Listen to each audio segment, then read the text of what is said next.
Fuck! Forgot my fucking AirPods, didn't I? Fuck! First one back in properly as well. First proper send, I forgot my fucking AirPods. You know, I fucking knew it when I opened up my bag. Like, I was going to open up the zip my bag, and I just got that, like, deep feeling in my stomach, like, there's no fucking AirPods in here, and they weren't, they're still on charge. Bastard.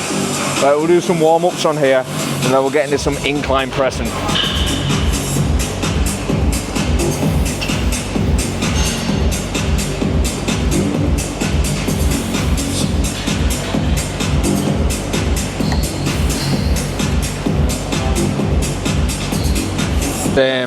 First full day, like, properly in the gym now after the deload, big sends, no fucking AirPods, what a shame.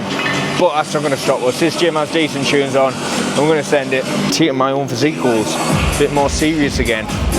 The run up, the start, the rebound, whatever you want to call it, being on cruise control for a little bit. Not good. Time to step it up. I will be working with a coach myself. You might be thinking, why? You are a coach, why can't you just coach yourself? I can coach myself, of course I can. But because I coach a lot of other people, it's nice to be able to offload that onto someone else, give someone else the responsibility of the plan, of what I'm doing, not have to think about that, so I can just concentrate on doing what I need to do and put a lot more time and effort into my clients as well, rather than thinking about myself. Let's hit some incline bench. Okay.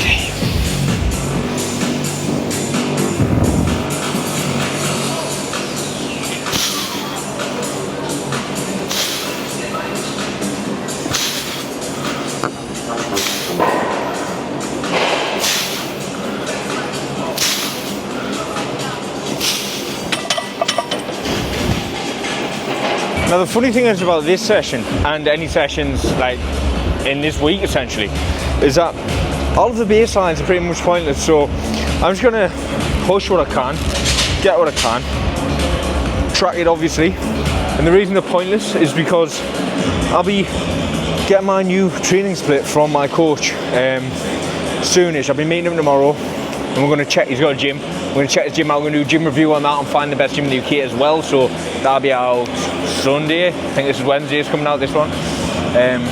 So we'll do that, and then get me new split, get me nutrition sorted, everything in. I don't think I'll be too far off what I'm doing now in terms of nutrition, just because it'll be, I assume we'll be wanting to see the baseline of how I get on, basically have a good conversation with him, and yeah, get cracking. So the aim is to take the stage next year and fucking smash it. Now we ain't going stupid, we ain't trying to fucking bust the bank here, so I'm just gonna keep it on 80, and get some good controlled solid reps out. Now every rep that I do here, and it's something that I have picked up off watching Kuba, if you know who he is, from Ultraflex Rotherham, an absolutely tremendous bodybuilder and knows his fucking shit. So I follow him on Instagram, and he has a lot of good shit to say. So what he was explaining is how even in pressing, you want to think about moving your bicep across your chest. So when I come up with this movement, I'm not thinking about this, I'm thinking about this. And yes, my hands aren't going to come in, but my chest is going to contract in, trying to think about getting my biceps from chest. So something to think about in your pressing movements as well. Your chest connection will fucking blow up, trust me on that.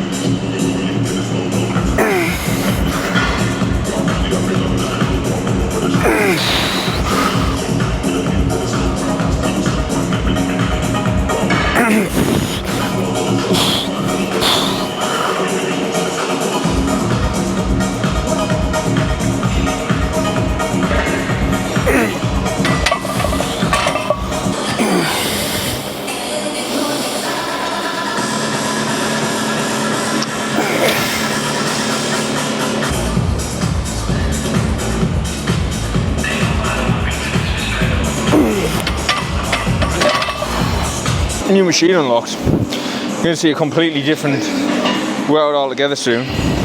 I'm actually really fucking like I'm so excited to have someone else plan my fucking workout for us. I'm actually so excited. Like, it's weird. So it's gonna be a gift. I now have the feeling that all my clients have when they're waiting for their plan, getting all excited to smash it and getting ready to fucking absolutely blow up and become better. Tremendous stuff. Right, see how this weight feels.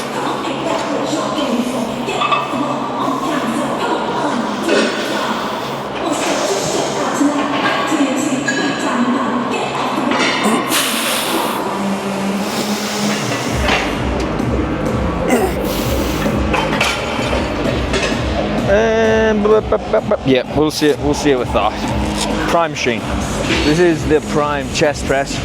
It's nice. The only thing about it is it's sort of a bit wiggly. So you're like trying to balance it on the way down. But it is nice and you get used to it the more you use it.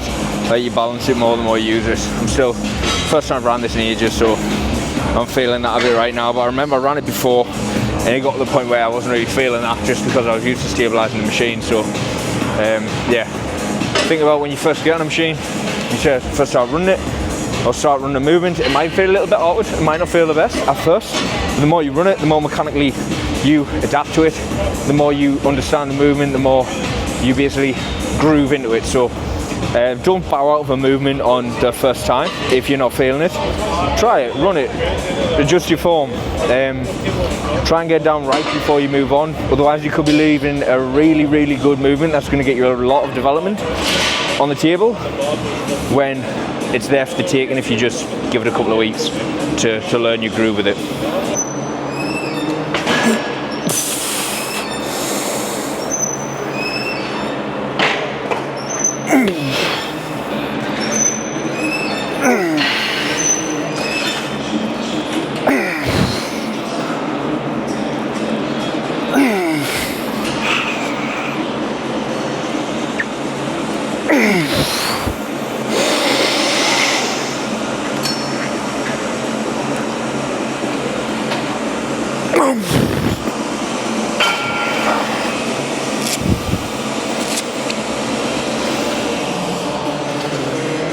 So, first week back after deload, what are you doing?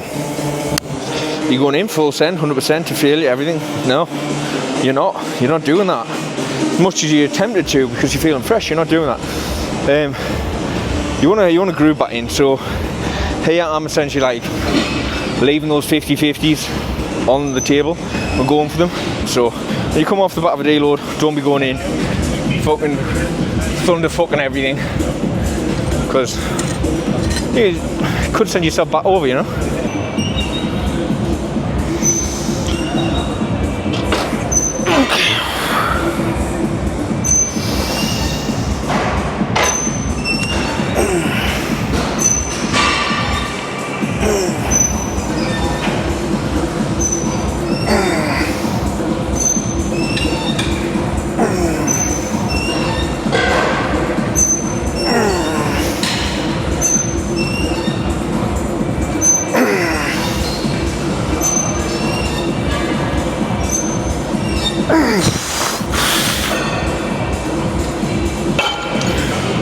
Right, now for what I consider one of the best variations of a dumbbell lat raise, and that's a chest supported on the bench, because it just stabilizes you like fuck, but it still allows you to have that like rawness of lifting with the dumbbell opposed to cables or a machine, lying onto it.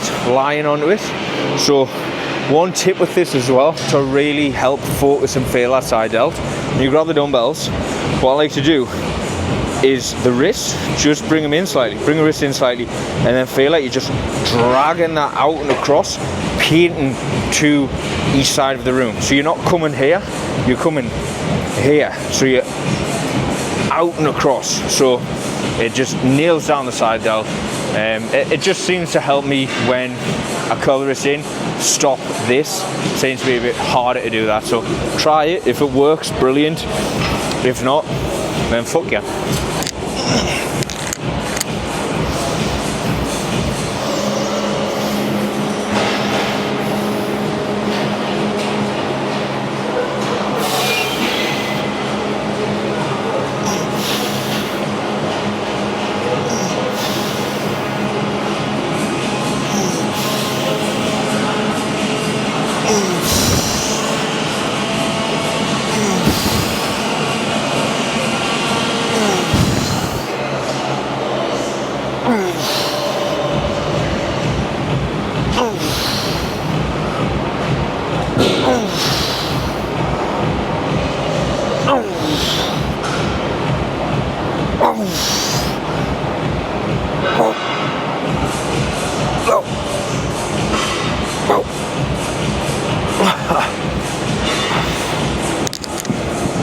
Right, shoulder press. You might be thinking, why is you doing shoulder press after side laterals? Most people do the other way around, thinking that the lateral raise, being isolation movement, will come after the more compound shoulder press. But I want to prioritise my side delts. That's why. I've said this before, and I'll say it again for anyone who's newer here or needs a reminder. If you do have a muscle group that you want to run up, more priority on it. So put it earlier in your session where you can actually give it some more effort and it'll benefit from it, rather than hitting it when you a bit lower on energy, a bit more fatigued, a bit later in the session, maybe can't be as arse as you could have been. And yeah, you'll watch it grow a bit more. So that's why I do side delts first before my overhead press and movement. Okay.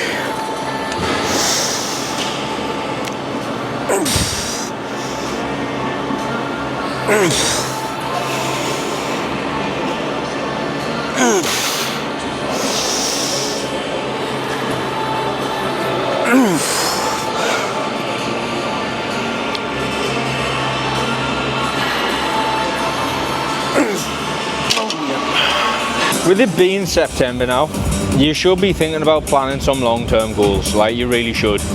Because if you don't, what you'll end up doing is just letting September, October, November, December, January, February, March, it all pass without doing shit, without working anything towards like a longer term, a larger goal, a bigger picture.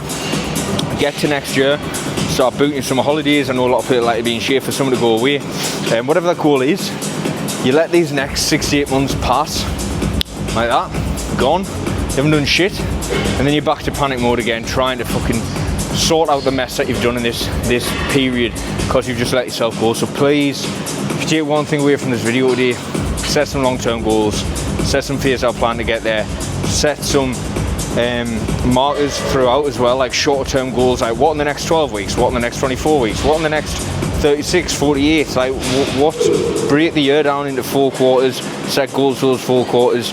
This quarter maybe to get ready for a gaining phase, get shredded, next 12 weeks. The next 24 weeks after that, maybe a gaining phase. The following 12 weeks after that, maybe another cut to get fucking shredded up for summer. So phase them out like that and give yourself good targets throughout. Lifting targets and gaining phases. Stay away from setting weight targets on the scales because you'll chase them and just end up too fat. But yeah, have a fucking belt a winter arc, set it out properly, smash it, and if you need help, drop into the comments, follow me on Instagram, coach_Kelly_EC, or fill out the link in my YouTube bio and we'll work together.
No.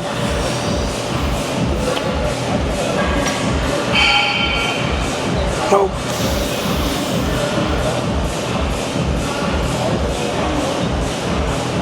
No. Cable, a lot of raises. Use a cuff if you want, use a D-handle if you want. Doesn't really make a fucking difference. You get cuff bitches, you get D-handle bitches, like you get people who absolutely fucking wank off any. Doesn't make a difference. Like as long as you feel a good connection side delt, as long as that D-handle isn't compromising it, as long as that cuff isn't compromising it, you are fucking perfect to go. Don't overcomplicate shit. No real advantage of either. Just whatever you prefer.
Oh, yep.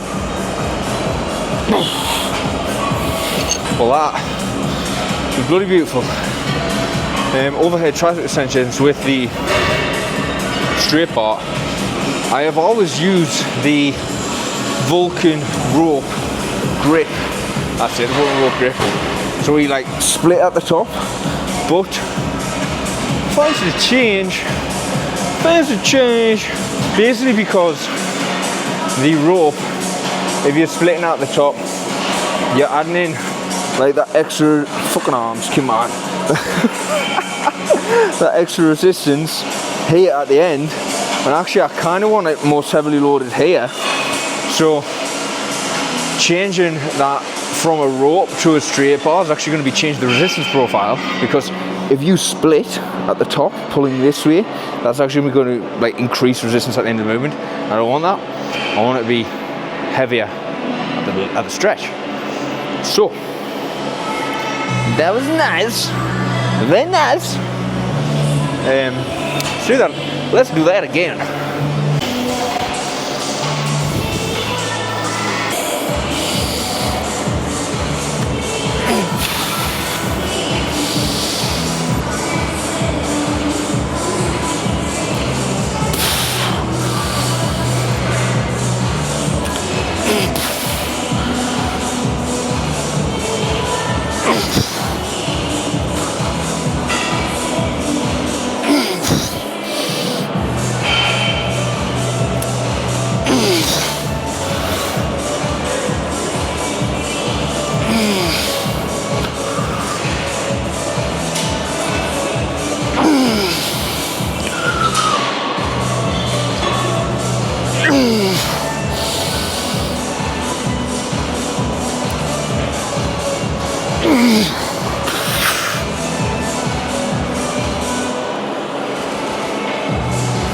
Oh.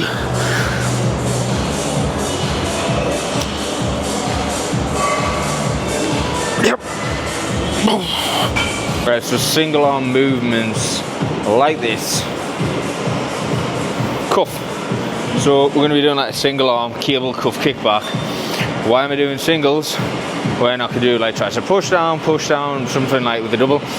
Now, I'm going to give advice in two ways here. One is, if you're relatively new to the gym, I wouldn't be too bothered about it. I'm going to be completely honest, I wouldn't be too bothered about it. You probably haven't got like muscle imbalances and stuff. So I would just train. I would just train and enjoy it. Don't be worried about the particulars. Enjoy training, pick movements you fucking like doing that get you up for the gym, because that's what's going to keep you going to the gym, is enjoying it. So make sure that you do enjoy it. Don't get tied up in this like science-based, like very analytical side of things that can potentially take the joy out of the gym and have you thinking, I can't be fucking bothered. So enjoy it. If you enjoy deadlifts, if you enjoy bench press, if you enjoy squats, hit them. Now for people who are a bit more advanced and potentially looking to make sure that a physique is all-rounded and symmetrical, so basically one side is the same as the other, you're not having an imbalance of muscle groups, stuff like that. Single arm, single leg, single side movements help you do just that. Basically going to be prioritizing the side that is a bit weaker. So for me, I'm going to go left arm first, get that hip first, followed by the right arm, because I want my left arm to be brought up a bit slightly weaker than my right. So that's why we're doing single arm movements. Brilliant one, cable cuff, kick back. I fucking love it. Hits, triceps, mint, and yeah, I enjoy it.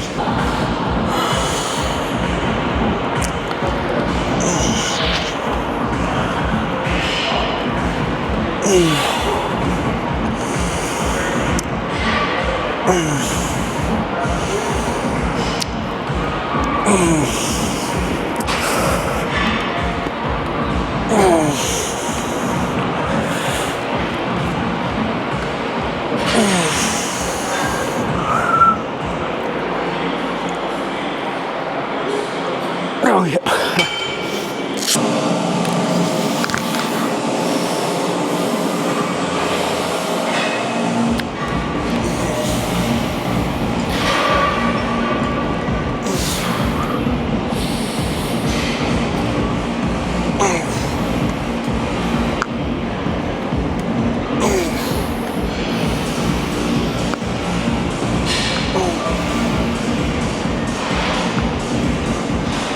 Whoa.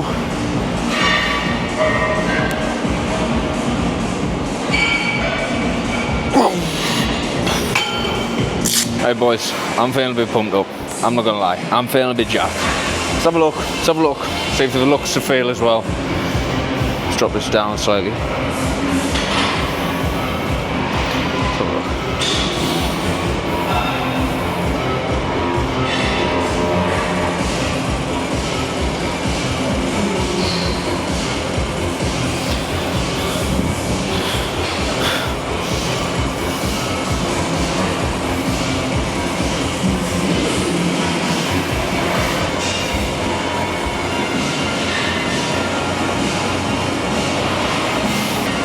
I ain't trained back today, but well, you know that, you fucking watched.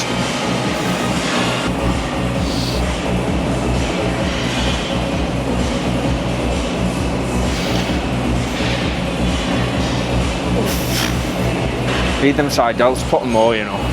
They ain't fucking. Cardio time, 10 minutes, and then we'll go back. I'll show you my post-workout, new post-workout unlocked. It's kind of fucking nice as well, like, so I'm gonna show you it.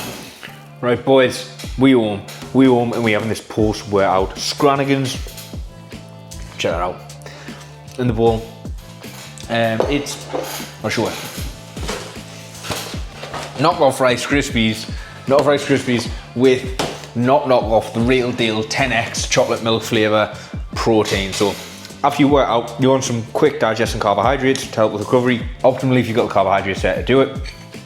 Might be a bit different if you're cutting in low on carbs, but you want to be aiming for around 0.8 grams of carbohydrates per kilo body weight for optimal recovery. So in here, I've got like 61 grams of carbohydrates, come from 70 grams of these Rice Krispie knockoffs, and at least 20 grams of protein from your whey protein. So I've got like 28 grams of protein powder in, which is around 20 grams of protein.